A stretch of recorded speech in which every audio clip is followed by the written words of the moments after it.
السلام عليكم ورحمة الله تعالى وبركاته. نحمده ونصلي على رسوله الكريم أما بعد فقد قال الله تعالى في القرآن الكريم في الفرقان المجيد بعد أعوذ بالله من الشيطان الرجيم بسم الله الرحمن الرحيم. اليوم نختم على أفواههم تكلمنا أيديهم تشهد أرجلهم بما كانوا يكسبون. صدق الله العلي العظيم. وقال النبينا صلى الله عليه وسلم الدنيا سجن المؤمن وجنة الكافرين. صدق النبي صلى الله عليه وسلم. எனது உரை ஒரு சிறிய கதையை ஆரம்பித்து துவங்குகிறேன். ஒரு காட்டில் ஒரு மனிதன் வாழ்ந்து கொண்டிருக்கின்றான். அந்த ஒரு மனிதனை ஒரு சிங்கம் துரத்துகிறது. ஓடிக்கொண்டே இருக்கின்றான். இவர் ஓடி போய் ஒரு கிணத்தில் விழுகிறான். விழுந்து ஒரு கயிறை பிடித்து தொங்கிக் கொண்டிருக்கின்றான். மேலே பார்த்தால் சிங்கம் இருக்கிறது. கீழே பார்க்கிறோம் ஒரு பெரிய பாம்பு வாயை திறந்து இருக்கிறது. கயிறை பார்க்கிறோம் ஒரு 2 எலி, கருப்பெலி வெள்ளை எலி குறித்து கொண்டிருக்கின்றது. இதெல்லாம் இருக்கும் போதும் பக்கத்துல ஒரு தேன்குள்ள வந்து ஒரு தேன் சொட்டி கீழே விழுந்த உடனே தேன் எடுத்து சுவைக்கிறான். சுற்றி இருக்கும் அனைத்தையும் மறந்து விடுகிறான். அதே போன்றுதான் ஒவ்வொரு மனிதனுடைய வாழ்க்கை என்பது அந்த கயிறை போன்று. அந்த 2 எலி, கருப்பெலி வெள்ளை எலி, இரவும் பகலும் கடந்து கொண்டே இருக்கிறது. மேலே ஆகிரத்துடைய வாழ்க்கை இருக்கிறது, கீழே கபருடைய வாழ்க்கை இருக்கிறது. இதெல்லாம் இருக்கும் போதும் அந்த துன்யாவில் தேன் போன்ற அற்பமான பொருட்களுக்கு ஆசைப்பட்டு வாழ்ந்து கொண்டிருப்பவன் தான் மனிதன். அப்படியுடைய மனிதனுடைய வாழ்க்கை தான் 3: துன்யா, கபர், ஆகிரத். இதை உதாரணப்படுத்துவதாகிறது. இந்த துன்யா என்பது அல்லாஹ் நமக்கு வைக்கின்ற ஒரு எக்ஸாமை போன்றுதான். இதனுடைய கரெக்ஷன் தான் கபருடைய வாழ்க்கை, அதனுடைய ரிசல்ட் தான் ஆகிரத்துடைய வாழ்க்கை. இந்த எக்ஸாம் அல்லாஹ் தாலா எப்படி எழுத சொல்கின்றான்? அல்லாஹ் தாலா கூறியிருக்கான் அல்லவா, ஒமா ஹலக்கத்துல் ஜின்ன வல் இன்ஸ இல்லா லியஅபுதுன். மனிதர்களையும் ஜின்களையும் படைத்தது வணங்குவதற்காக தவிர இல்லை. வணங்குறதுனா எப்படி வணங்குறது? அல்லாஹ் தாலா கூறினான், அகீமுஸ்ஸலா, தொழுகுங்கள், ஜகாத் கொடுங்கள், நோன்பு வையுங்கள் என்பதாக சொல்லியிருக்கின்றான். ஏன்? ரசூலுல்லாஹி ஸல்லல்லாஹு அலைஹி வஸல்லம் கூறியிருக்கிறார்கள் அல்லவா, அத்-துன்யா சிஜ்னுல் முஃமின் வ ஜன்னத்துல் காஃபிரின். இந்த துன்யா என்பது முஃமின்களுக்கு சிறைச்சாலையாகவும் காஃபிர்களுக்கு சொர்க்கமாகவும் இருக்கின்றது.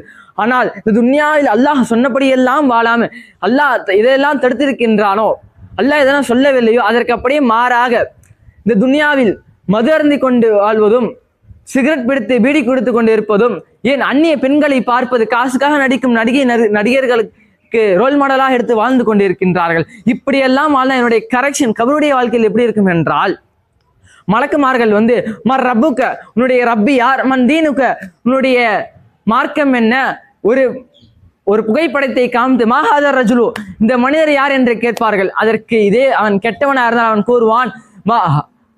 கூறுவான் லா அதிரி எனக்கு தெரியாது. அவன் மீது 99 பாம்புகள் அவனை கொத்தும். அதில் ஒரு பாம்பு இந்த பூமியில் மூச்சு விட்டால் ஒரு செடி தாவரம் கூட முளைக்காது. அவ்வளவு கொடுமையான பாம்புகள். அவன் 99 பாம்புகள் அவனை கொத்தும். அவன் மீது ஒரு பெரிய சுத்தியில் எடுத்து வாங்கி அடிக்கப்படும். அவன் பூமிக்குள் உள்ளே போட்டு வெளியே வருவான்.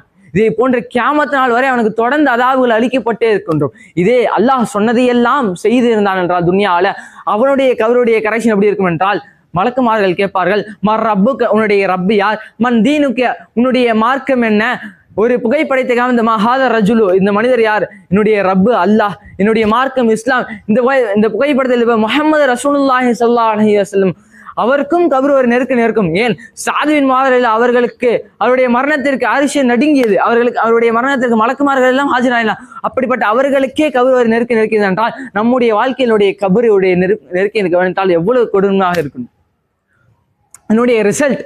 இதனுடைய ரிசல்ட் மறுமை நாளில் மஹ்ஷர் மைதானத்தில் அனைத்து மக்களும் நின்று கொண்டிருப்பார்கள். அப்போது யாராவது நம்மை நன்மையை கெட்டு விடுவார்களோ என்று பயந்து கொண்டு அந்த மனிதன் கூறுவான் யௌம யஃபிருல் மர்உ மின் அஹி, அவனுடைய சகோதரர்களை எல்லாம் விட்டு விரண்டு ஓடுவான். ஓ உம்மிஹி அபி, அவனுடைய தாய் தந்தைகள் எல்லாம் விட்டு விரண்டு ஓடுவான். ஓ சாஹிபத்திஹி ஓ பனி, அவனுடைய குழந்தை மனைவி எல்லாம் விட்டு விரண்டு ஓடுவான். அப்போது அவனுடைய முகம் எப்படி இருக்கும் என்றால், உஜூஹு யௌம இது முஸ்பிரா, சந்தோஷமாக இருப்பான். லாஹிகத்து முஸ்தபிஸிரா, சிரித்து கொண்டே இருப்பான். இதே அவன் கெட்டவனாக இருந்தால் உஜூஹு யௌமஇதின் அலைஹா கபரா, உடைய மூஞ்சி பழுது படைந்ததை போன்று இருக்கும். அப்போது அல்லாஹு தாலா அதனுடைய கேள்வி கணக்கை ஆரம்பிப்பான். கேள்விகளுக்கு வாயிலிருந்தெல்லாம் பதில்கள் வராது.